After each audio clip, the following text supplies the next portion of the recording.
Details చూద్దాం. వెంకటగిరి కోర్టులో అక్రమ మైనింగ్ కేసు విచారణ కొనసాగుతోంది. మాజీ మంత్రి కాకాని గోవర్ధన్ రెడ్డిని జ్యుడిషియల్ మెజిస్ట్రేట్ ముందు పోలీసులు హాజరుపరిచారు. అక్రమ మైనింగ్ కేసులో మాజీ మంత్రి కాకాని గోవర్ధన్ రెడ్డి నిందితుడిగా ఉన్నారు. అయితే 2 నెలలుగా అజ్ఞాతంలో ఉన్న కాకాణిని నిన్న బెంగళూరులో పోలీసులు అదుపులోకి తీసుకున్నారు. వెంకటాచలంలోని పోలీస్ ట్రైనింగ్ సెంటర్లో కాకాణిని పోలీసులు విచారించారు. ఇప్పటికే ఈ కేసులో హైకోర్టు, సుప్రీంకోర్టులను కాకాని గోవర్ధన్ రెడ్డి ఆశ్రయించిన ముందస్తు బెయిల్ మాత్రం దొరకలేదు. మరోవైపు కాకాణికి సంఘీభావం తెలిపేందుకు వెంకటగిరి కోర్టుకు మాజీ మంత్రి అనిల్ కుమార్ యాదవ్, ఎమ్మెల్సీ పర్వతరెడ్డి చంద్రశేఖర్ రెడ్డి, మేరీగా మురళి తదితరులు ఇప్పటికే చేరుకున్నారు. అయితే ఈ నేపథ్యంలో వెంకటగిరి కోర్టు తీర్పుపై ఉత్కంఠ నెలకొంది.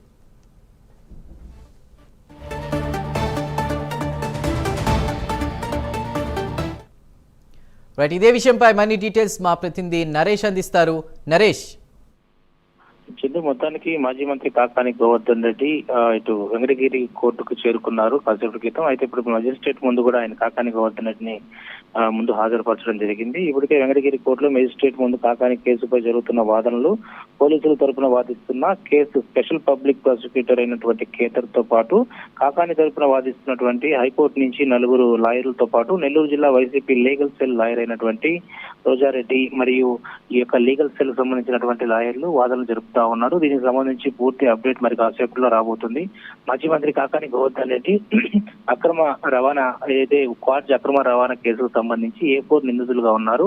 దీనికి సంబంధించి ఇప్పటికే దాదాపు 17 మంది పైగా కూడా కేసులు నమోదు చేసినటువంటి తరుణంలో కొంతమందికి బెయిల్ రావడం జరిగింది. మరి కొంతమంది ఇప్పటికే జైల్లో ఉన్నటువంటి పరిస్థితి కనపడతా ఉంది. మరి కాకాని గోవర్ధన్ రెడ్డి A4 గా ఉన్నాడు. దీంట్లో ఎలాంటి ప్రమేయం నాది లేదు, ఇక్కడ నన్ను కావాలని కక్షపూర్తి రాజకీయం ప్రకారం చేస్తున్నారని కాకాని గోవర్ధన్ రెడ్డికి సంబంధించినటువంటి లాయర్లు వాదిస్తా ఉన్నారు. దీని మీద పూర్తి స్థాయిలో గత 2 నెలలుగా కాకాని గోవర్ధన్ రెడ్డి ఎందుకు విచారణకు రాలేదు, దాని మీద ఎందుకు భయాందోళనతో ఉన్నారు, దీని మీద పూర్తి అప్డేట్ అయితే ఏదైతే మెజిస్ట్రేట్ ముందు సంబంధించినటువంటి పబ్లిక్ ప్రాసిక్యూటర్ కేదర్ ఎవరైతే ఉన్నారో సో ఆయన వాదనలు జరుపుతా ఉన్నారు. మొత్తానికి కాకాని గోవర్ధన్ రెడ్డి మరి కాసేపట్లో ఆయనకి ఎలాంటి తీర్పు వస్తుందనేది ఉత్కంఠ పరిస్థితులు నెలకొన్నాయని చెప్పుకోవచ్చు.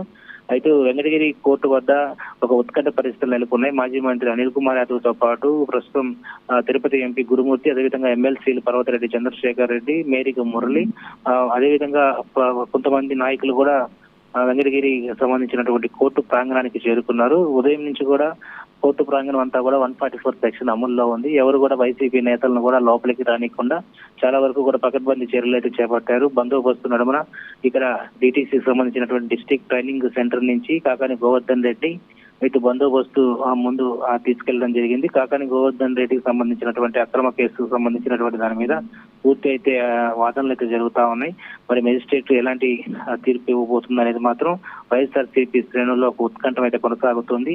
ఆయనకి పోలీస్ కస్టడీకి ఇస్తారా లేకపోతే రిమాండ్ కి పంపిస్తారా అనే దాని మీద కూడా ప్రస్తుతం వైఎస్ఆర్సీపీ శ్రేణులతో పాటు అదేవిధంగా టీడీపీ నేతలు కూడా ఎంతో ఆసక్తిగా ఎదురు చూస్తున్న పరిస్థితి కనపడుతుంది. గత 2 నెలలుగా కూడా ఆయన ఎవరికి కనపడకుండా పోలీసులకి విచారణకి రాకుండా చాలా వరకు కూడా దూర ప్రాంతాల్లో ఉండడం జరిగింది. నిన్న ఏదైతే బెంగళూరు శివారు ప్రాంతాల్లో ఒక రిసార్ట్ లో ఉన్నటువంటి కాకాని గోవర్ధన్ రెడ్డిని అదుపులో తీసుకోవడం జరిగింది.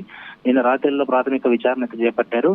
ఈ రోజు ఉదయాన్నే 3 నుంచి 4 గంటల మధ్యలో వెంకటాచలం సంబంధించినటువంటి PHCలో కూడా ఆయన వైద్య పరీక్షలు పూర్తయిన తర్వాత ఇక్కడి నుంచి డైరెక్ట్ గా 9 వాహనాల నడుమ ఏదైతే కాకాని గోవర్ధన్ రెడ్డిని అయితే వెంకటగిరి కోర్టుకు తరలించారు. మరికొద్ది క్షణాల్లోనే మెజిస్ట్రేట్ సంబంధించినటువంటి తీర్పు రానున్నది.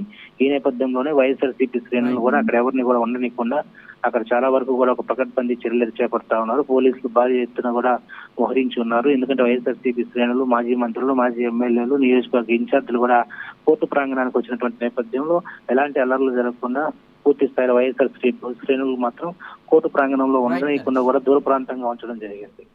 Thank you Naresh.